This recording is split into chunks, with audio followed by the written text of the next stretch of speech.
Have you ever asked the question to yourself, who is the best strongman that's ever lived? Best strongwoman? Who was really better? 2017 Thor? 2000 Martins Lises? Marius Pujanowski back in the day? Kazmaier back in the day? John Paul Sigmarsson? How do we answer these questions? Who really deserves an invite to the biggest shows in the world that are giving away hundreds of thousands of dollars of money? How do we possibly break through in the world of strength sports, opinion, conjecture, and ultimately corruption? Well, I have a very exciting announcement to share with all of you, and I think you're all going to be really excited.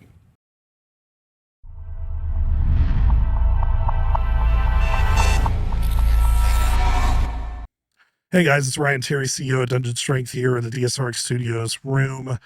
And yes, we're here to announce the launch of Project Datum. What is Project Datum? It is the first dynamic advanced analytics tool specifically for the sport of strongman. So what does this mean? So what does this mean to me, Ryan? Okay, great, cool. It sounds boring. It sounds like another commercial that I see on TV. Well, let me tell you. So why I have spent months of time with several engineers, thousands of lines of code in order to build this tool in order to, really, help out the community and help out the sport as much as I can. And here's a few reasons why. Number one, why invest all this time? Well, when it comes to strength sports, it's pretty easy to understand in most sports who is the best, who deserves the most opportunity. Really, when it comes to weightlifting, there's two lifts. It's simple.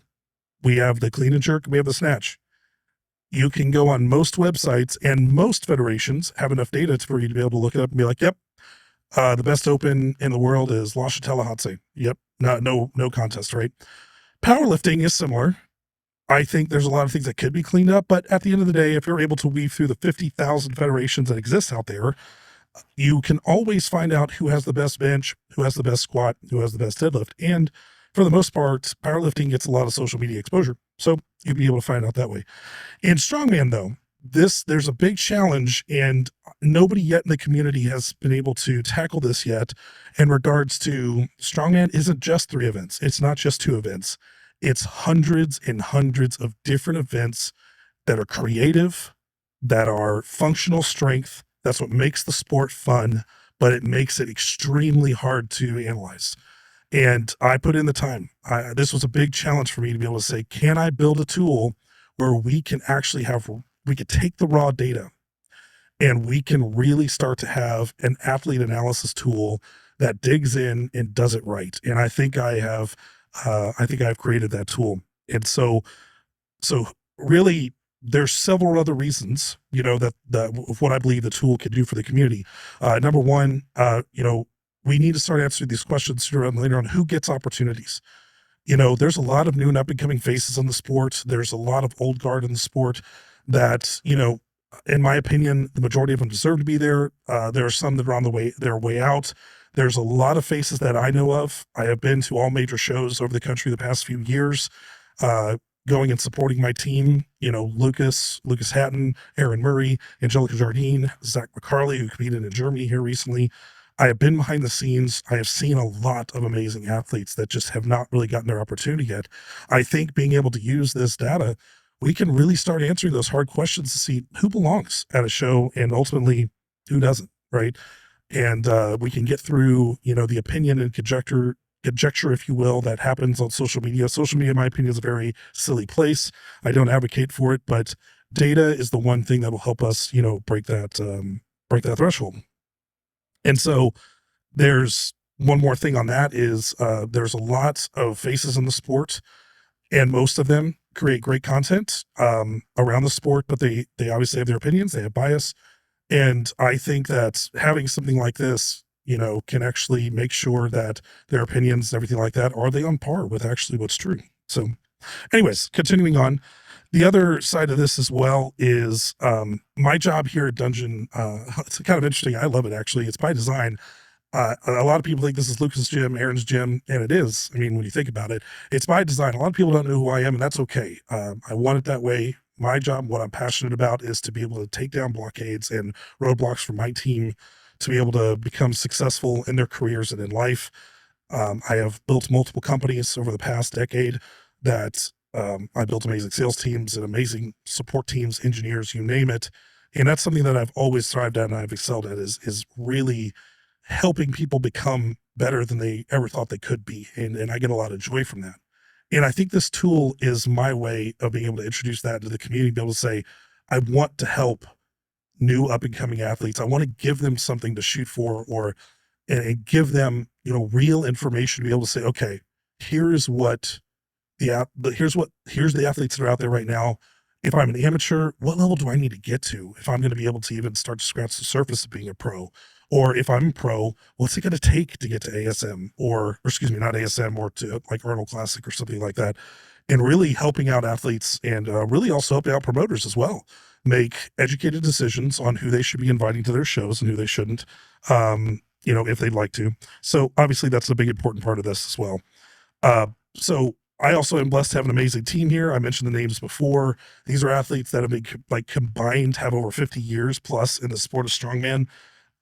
Several of them have been there during the original days of strongman. I call it OG days, where the Grant Higa, right, is our patriarch. He's our mentor up here when he was competing, and we all followed in his footsteps. And we know what strongman was, we know what strongman is, and we know what it could be. And so I've got an amazing team of analysts, if you want to look at it that way, that'll be able to come in here with me and be able to look at this data with me and be able to educate the community about the sport and about athletes and hopefully build people up. Like for example, we'll have an episode coming out here soon for America's Strongest, something to do with Lucas, where there's a name that probably none of you know about, but has a realistic shot of having a good showing. And if I can give that young man a little bit more attention and to be able to shed a little bit more light on his name, I'm going to do it. So that's another thing I'm excited about. So, the other thing that gets really cool about this is we can really start answering the questions of who is the best right now? Who was the best back in the day? Was it, like I mentioned at the beginning of this video, 2017 Thor, 2019 Lisi's, 2007 Christian Rhodes, who is it, right? And we can really start looking at all the weight classes and, all the athletes to be able to see and compare, what were the standards in the 80s for strongman? How did these athletes perform? And who's better, when it comes to raw data? So it gets really cool really fast. So with that being said, let me give you guys a sneak peek of what the scorecards will look like that are being pumped out from this tool, and we'll take it from there. Okay, so as you can see on your screen, the tool takes a lot of information. I'm not going to go into too much depth. I don't want to bore everybody. I want to get to the point and not waste your time. But I have done the work, like I said, over the past several months to really dig into all of the events that have ever been publicly posted.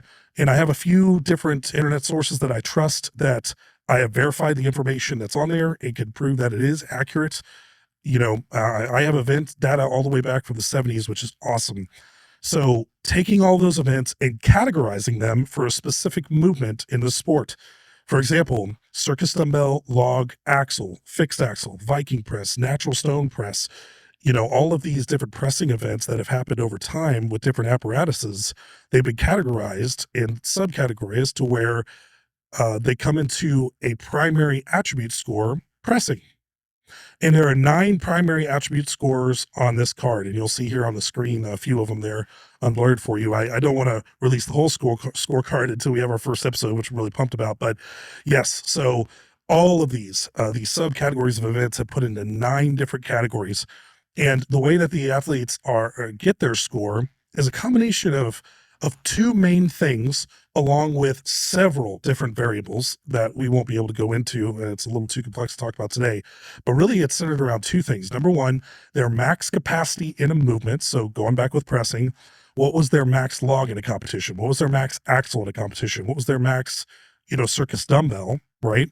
Comparing that against the world standard in a given point in time, whatever we're analyzing, right? And then what is their score based off of that? Right? Lucas, for example, having, I believe his PR right now is 465. I think might be a little bit more than that. And Iron Baby just set the world record. Please don't quote me on this. I don't know it, to be honest with you, but I know it's like low 5s. And so, obviously Lucas against the world standard for the press, he gets his score based off of that. And then the other stat, which is very important, is the event history score. Now, this one was one that I took a lot of time to develop, but more or less, I take where these athletes have been placing in these shows. I look at the events. I look at the type of show that they were at. Getting first at the Rainier Classic, which is our pro-am, right, is not really the same as getting fifth at Strongest Man on Earth, right? And so I did the work to make sure I tiered out those shows. Are the athletes dealing with injuries? What kind of talent was at the shows at a given time, and many other things. But ultimately, to get an event history score in those particular movements. And so, really, those are the two main things, along with several other variables. But to make those primary attribute scores. Now, when the primary attribute scores are, all averaged together, you get what's called the TAPAS. No, I know that's a food, but it actually stands for total average primary attribute score. And that is on paper, quote unquote, what how good an athlete is. Now, ultimately, there's other sets of variables that are built into the system as well that ultimately pumped out what's called a data score. Now, this is the real score, if you will. Somebody could be a 76 from a tapas perspective, but ultimately get down to a 71.5 because maybe they've competed in more amateur shows than hard shows, or maybe they've been injured, or maybe they've taken time off from the sport, or multiple different reasons why. But all of those pieces have been, built into this, and to the little cherry on top, we're also using AI in this as well. We have an AI tool that's being built in to also be a little bit of a predictor. We're still testing it out. This is still, the beta version of the tool, but we're able to, give summaries to, the athletes whenever we pump them through the tool to be able to say, hey, here's how long they've been competing. Here's what they're great at. Here's what they could be great at in the future. And so it's just really cool and fun to do that. So anyways, like I said, we're going to be taking this tool, and we're going to be having a lot of fun with it. This is something that I hope and pray that it is a game changer for us as athletes and as fans. And it gives us something, like, if you're a fantasy football nerd or anything like that, you understand the importance of being able to follow a sport and being able to have good data to be able to, draft your teams and things like that. And ultimately, I am a fantasy football nerd, so, and I'm also a nerd just in general, and so that's what really started this whole process. And I've been thankful for the team that's helped me put together. So, what I'd like to hear from you and everyone here, and I'll go ahead and in a video on this, but what are things that you would the questions that have been burning in your mind? Like, who was the best in the world over time? Who's the GOAT? Who's the Muhammad Ali? Who's the Michael Jordan of strongman, of strong woman? Who is the best 80 kilo man, over the past 20 years? Who was really the greatest world strongest man? Out of all the years that we've had the show, like, who really was the greatest? What do you want to know? And put that in the comments. And I'm going to be reading these all myself personally. And I'm hoping to create a lot of great content around this, and to be able just to bring us a lot of cool things we can talk about in the future. So once again, appreciate your time. Really excited about this. And we'll see you on this next episode here with Lucas. Have a good day.